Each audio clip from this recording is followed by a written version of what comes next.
Bonjour les graphes et ravi de vous retrouver pour une nouvelle vidéo consacrée donc aux cryptos.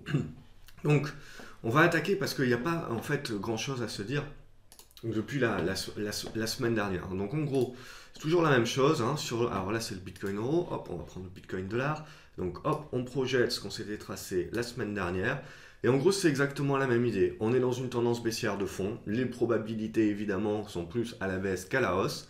Mais on est voilà sur en gros support, dernier rempart, dernier souffle.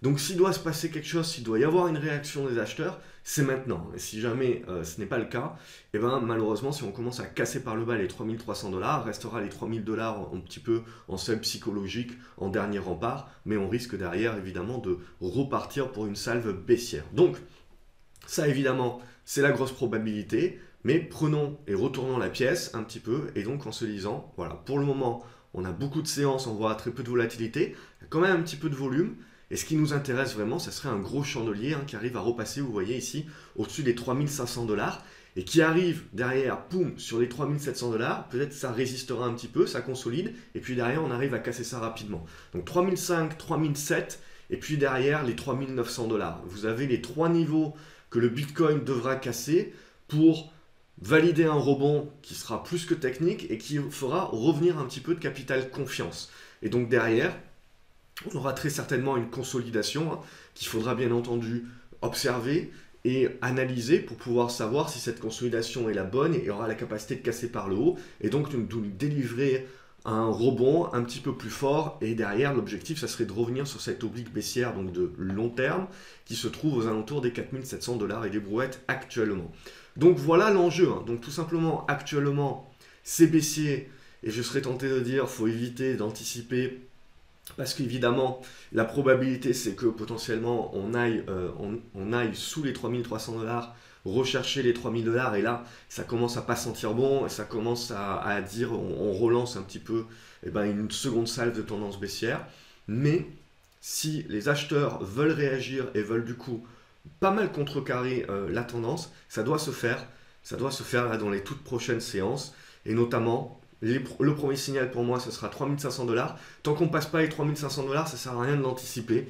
On reste en mode observation. Dès qu'on passe les 3500 $, il y a un petit truc. Il faudra regarder les volumes. 3700 et derrière 3900. Et là, on pourra commencer à dire, ok, le rebond est en train de se mettre en place sur le Bitcoin. Attention, on ne parle pas de retournement haussier de l'espace, que ça va partir en flèche, repartir aux 20 000 $. Non, on est dans une tendance baissière, il faudra que ça construise potentiellement. Il y aura de la volatilité, mais à un moment donné ou à un autre, il faudra que ça construise la hausse pour faire justement revenir le capital confiance. Pourquoi? Parce que psychologiquement, en fait, dès que vous allez avoir le rebond, vous allez avoir une masse d'investisseurs qui ont les mains tremblantes, qui vont avoir peur et qui ont surtout acheté dans une perspective de court terme, même si dans leur esprit ils sont long terme, mais dès qu'ils vont voir les gains, ils vont avoir peur de les reperdre, et donc qu'est-ce qu'ils vont faire? Ils vont vendre. Et donc forcément, s'ils vendent, le marché derrière va consolider. Après le Bitcoin, c'est toujours savoir qui c'est qui contrôle réellement le marché, ce n'est pas les particuliers qui sont en volume, mais qui en termes de valeur représentent quasiment que dalle. C'est derrière les gros. Et donc savoir est-ce que les gros vont s'intéresser au Bitcoin, continuent de s'intéresser au Bitcoin. Donc voilà un petit peu ce qu'il faudra observer. Pour moi, on est vraiment en mode dernier rempart.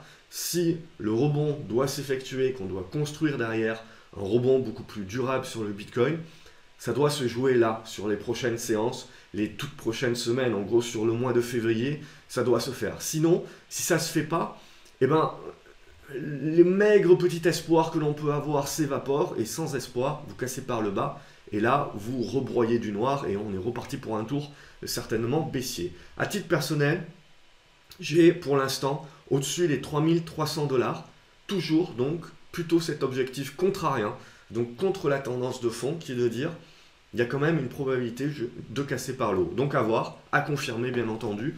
On est là en anticipation. Le dépassement, comme je vous l'ai dit, des 3500 $ sera un premier indice que ça peut bouger. Au niveau du digital cash, on ne va pas se répéter, c'est exactement les mêmes choses. Donc pour moi, le gros niveau là, vous avez un premier niveau 69 $, deuxième niveau 74, 75 $. Sur les hausses, la même chose. Il faudra repasser, vous voyez, cette zone des 2,50 $ pour déclencher un signal. Ethereum également, il faudra repasser au-dessus de cet ancien support devenu résistance. Donc allez, on arrondit à 115 $, et derrière, il faudra confirmer au-dessus des 125 $. Le Litecoin, c'est exactement la même chose. Donc on a un support ici. On voit que le Litecoin se comporte plutôt pas mal comparé aux autres. Donc lui, il est plutôt déjà en train d'avoir validé un petit rebond avec un petit peu de volume. C'est pas non plus fantastique, mais c'est déjà pas mal par les temps qui courent. Et là, vous le voyez, on a une bonne congestion.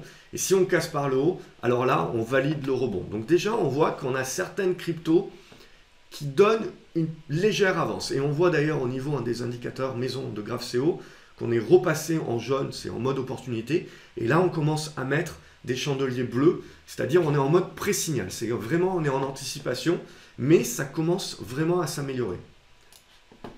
Ensuite, le Monero, exactement la même chose. Là, on avait cette oblique-là qu'on avait cassé, donc en gros, la zone des 47 $ qu'il faudra passer. Le Neo, exactement la même chose. Pour moi, il y a deux niveaux sur le Neo. Donc, premier niveau ici sur les 7,50 $, deuxième niveau sur les 8,20 $, et des brouettes, tout ça à passer. Évidemment, on est en tendance baissière sur toutes ces cryptos-là.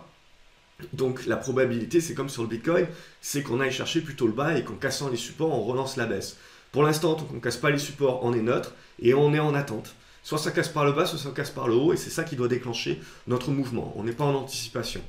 Ripple, pareil, ça j'aime bien, on a eu un premier mouvement, la conso, donc tant qu'on ne casse pas le récent plus bas, en gros, on est en mode de se dire, si on arrive là, pouf, à redépasser ce niveau, hop, si j'arrive à tracer droit, et vous l'avez compris, ce niveau-là, des 31-32 centimes de dollar, là, on peut repartir sur les 34 centimes de dollar. Et là, on va reconsolider quelque chose d'assez intéressant, construire, et ça nous donnera de la matière très certainement pour jouer le second effet qui se coule de ce rebond.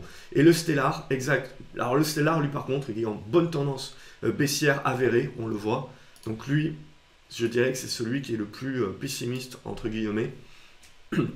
On le voit depuis qu'on avait cassé ce support-là, on est reparti en tendance baissière. Donc c'est le risque, en gros, ce que vous voyez sur le Stellar, c'est le risque qui se passe sur les autres cryptos, c'est-à-dire que si on casse les supports récents qu'on a mis en mode stop d'hémorragie, évidemment, on repart en mode tendance baissière et ça peut repartir comme ça. Donc là, pour le Stellar, le seul truc, c'est que vous repartez en rebond technique au-dessus des 8 centimes et 80, et derrière, il faudra revenir sur la zone des 10,80, et derrière, c'est quand ça va congestionner là dans cette zone entre les 9 et les 10, là ça va devenir intéressant de potentiellement prendre des positions en anticipation, mais en anticipation avec quand même des probabilités de succès un petit peu plus favorables que là actuellement où vous êtes en pure tendance baissière. Du coup, au niveau du GBTC, c'est pareil, il n'y a pas grand chose à se mettre sous la dent.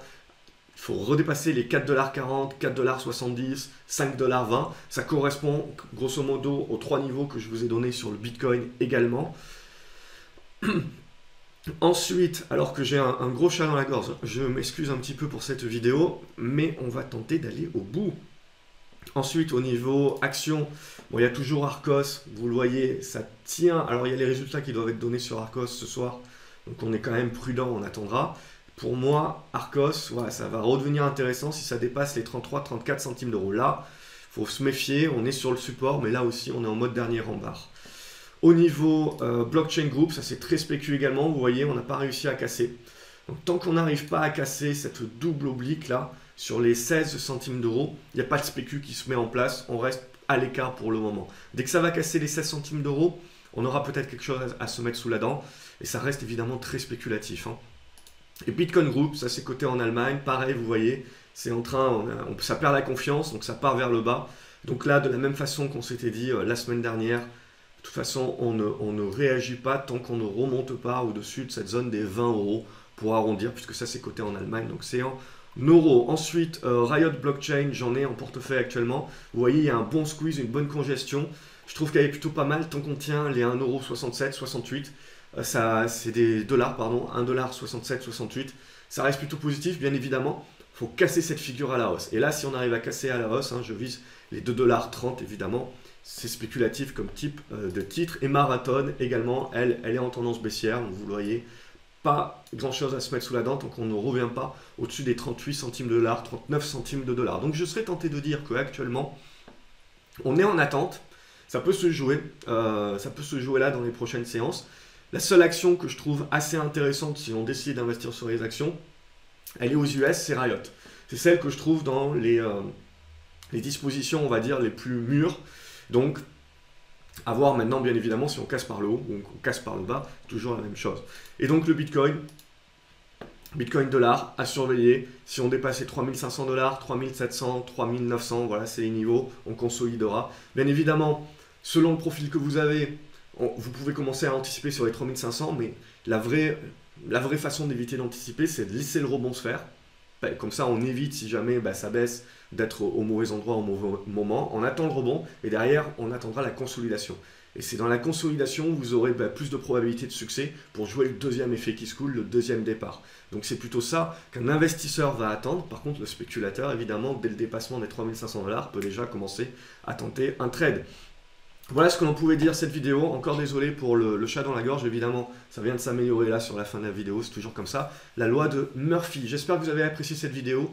N'hésitez pas à mettre en pouce en l'air si c'est le cas, à partager la vidéo également avec des personnes que ça pourra aider et à vous abonner à la chaîne pour ne louper aucune autre vidéo. Je vous souhaite une excellente journée et je vous dis donc à la semaine prochaine pour voir si ça s'est déclenché dans un sens ou dans l'autre. Bonne journée les graphes. Merci d'avoir suivi cette vidéo. Salut!